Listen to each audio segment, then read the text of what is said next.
ce que je dis. Regarde si tu es droit ou si tu es droite. Troisième point.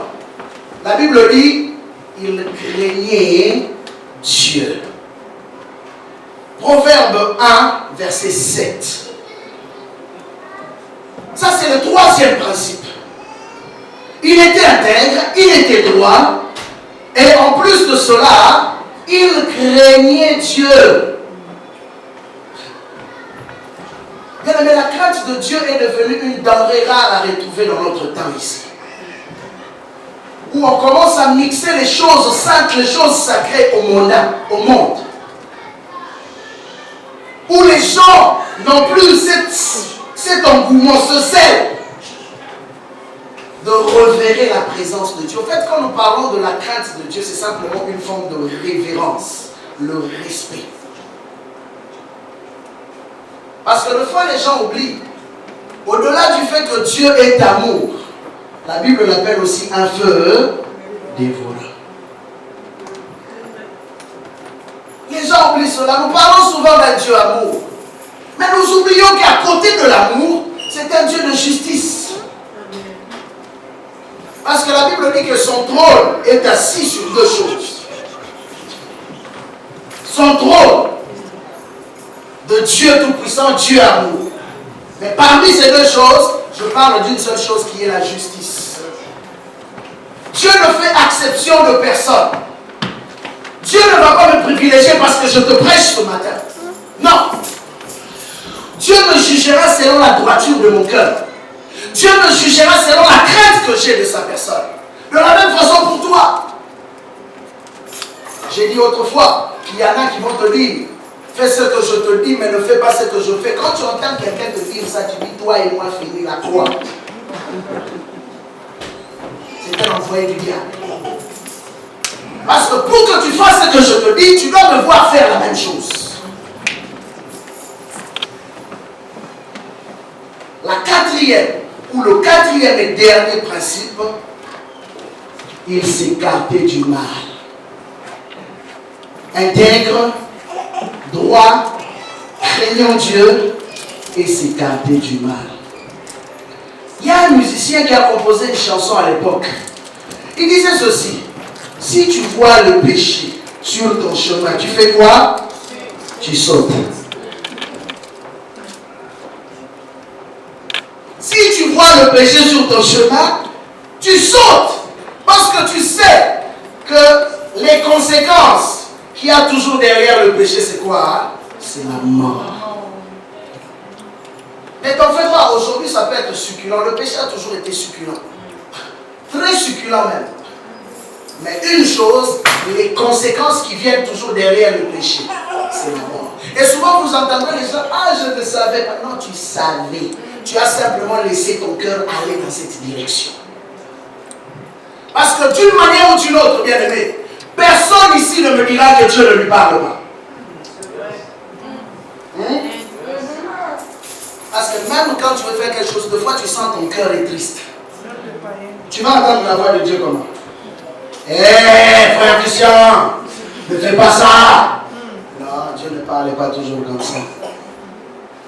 Par moment, Dieu te parle, plus souvent même, pas par moment, plus souvent, Dieu te parle dans ton cœur. Tu veux faire quelque chose, tu sens que non, Dieu te dit ne le fais pas. Tu dis, ah Seigneur, comprends-moi. C'est souvent ça le problème. On veut que Dieu nous comprenne. Mais un homme intelligent, la Bible dit un homme sage, voit le mal de loin. Proverbe 27, 12.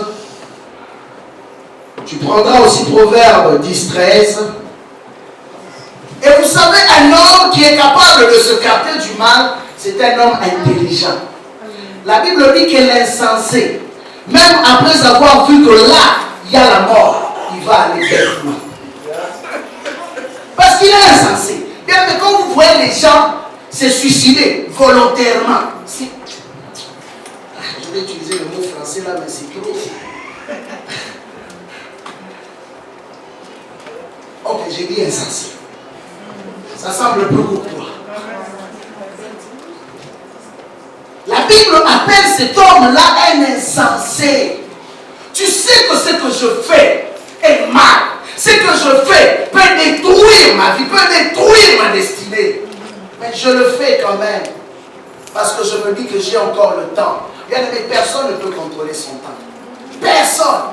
Personne ne détermine son futur, son lendemain. Même moi qui vous parle, je ne sais pas ce que Dieu va faire dans ma vie demain. Je ne sais pas. C'est pourquoi je fais de mon mieux pour être sobre. Parce que j'aurai à rendre compte aussi devant celui qui m'a appelé. J'ai toujours dit ça. Nous ne faisons pas les choses à cause de vous. Mais je fais d'abord les choses à cause de celui qui m'a appelé. Bien, mais quand tu comprends qui t'a appelé, tu serviras avec crainte et tremblement. Voilà pourquoi Paul, qui avait compris cela, il dit, je sers Dieu avec crainte et tremblement. Pourquoi? Il avait vu ces dieux-là. Pendant qu'il était un rebelle, Dieu lui est apparu sur son chemin. Et Jésus-Christ lui a montré qu'est-ce qu'il était capable de faire. Bien, mais cet homme est devenu aveugle pendant 3 jours. Alors Paul a réalisé que s'il est capable de me rendre aveugle pendant 3 jours, il peut décider aussi sur ma vie. Il peut dire aujourd'hui, Paul, toi c'est fini parce que tu ne veux pas entendre, je t'arrache. On a parlé de l'arracher, non? Arracher du mal, on arrache aussi de la vie.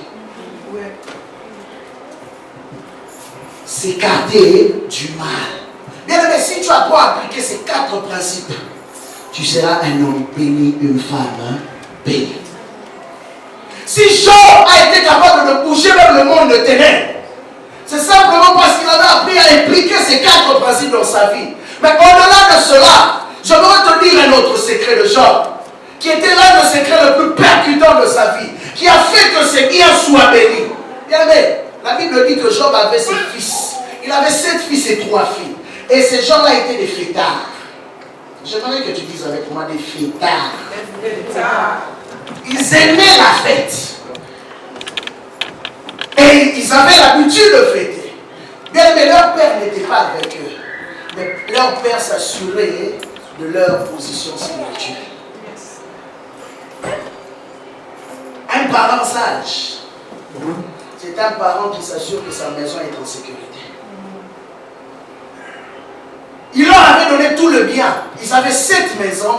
J'imagine, si on peut dire que c'était un homme le plus considérable de sa région, c'est que les maisons qu'il avait données à ses fils, c'était des grandes maisons. Et si ces hommes-là étaient des fêtards, ça veut dire que financièrement, c'était bon.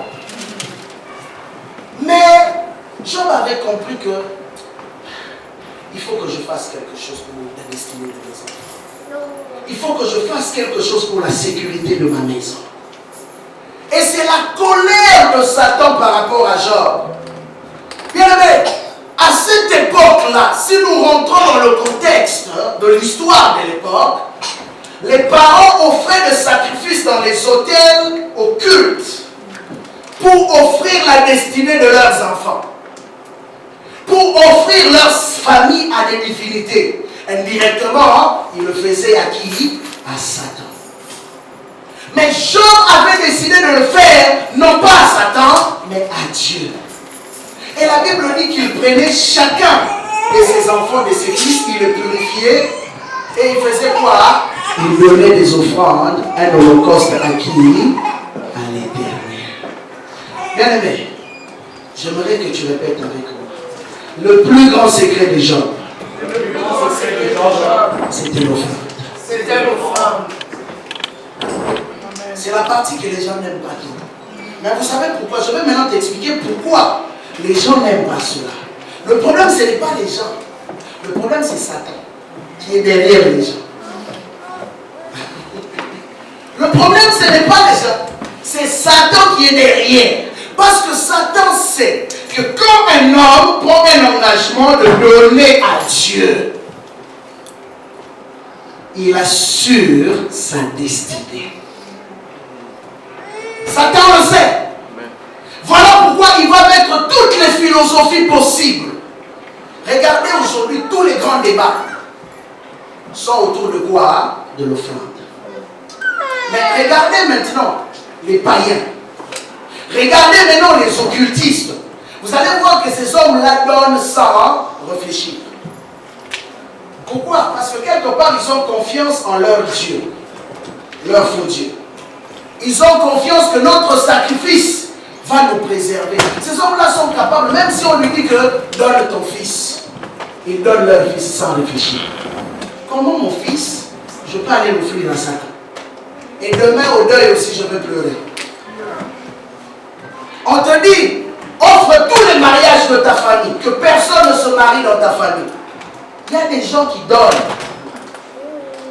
les mariages de leurs enfants, la naissance. Oh, vous regardez dans une famille où les gens non seulement ne se marient pas, mais les gens n'arrivent pas à avoir des enfants. Tout ça pourquoi? Parce que quelqu'un un jour a eu le goût ou le désir d'avoir du succès sur cette terre des hommes. Et ils le font sans pitié, sans même réfléchir. Parce qu'ils ont besoin d'une influence. Et Job se dit non. Moi je ne veux pas offrir à un autre Dieu. Moi je veux l'offrir au Créateur du ciel et de la terre. Bien aimé, notre Dieu, le Dieu que nous servons est un Dieu qui bénit. Amen. Amen. Notre Dieu est un Dieu qui bénit. Amen. Job a eu de l'influence non pas parce qu'il avait touché à quelque chose d'autre. Job a eu de l'influence simplement parce qu'il respectait et craignait Dieu et il était fidèle à ce qu'il donnait à Dieu. Mais quand tu parles de la fidélité, l'intégrité là, ce n'était pas simplement parce qu'il priait beaucoup. Ce n'est pas parce qu'il venait toujours à l'église.